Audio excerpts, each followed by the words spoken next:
یک مکان مقدسی هست. علم و دانش از اینجا گسترش داده می شود.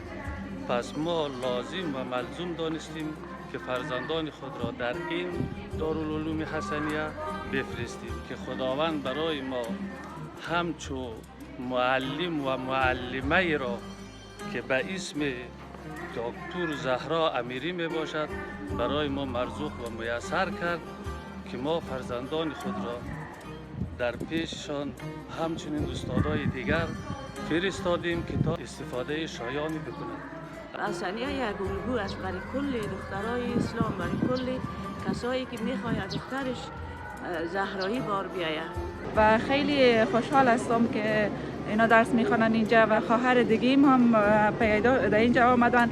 تغییرات زیادی آمده به ایشان، هم از لحاظ حجاب، هم از لحاظ سلوک و رفتارشان و هم به خانواده من حیث یک الگو شدن و هم در سطح قریه که خانم‌های دیگر را درس احکام بهشان گفتن و خانم‌های دیگه هم علاقه‌مند شدن که دخترایشان به اینجا بیاین.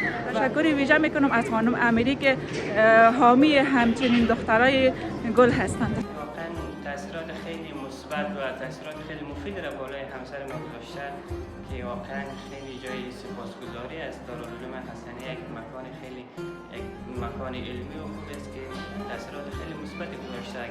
واقعا راضی هستیم از تاثیرات تاثیراتی که مدرسه روی خانم گذاشته، یک بانوی بسیار ورزیده، یک بانوی بسیار با حیا، با عفت.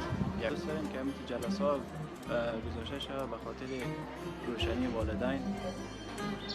بازم که مدرسه یک مکانی است برای روشن شدن مردم، برای روشن شدن افکار مردم، برای روشن شدن ضمیر مردم، برای اینکه مردم بتوانند راه خود پیدا کنند.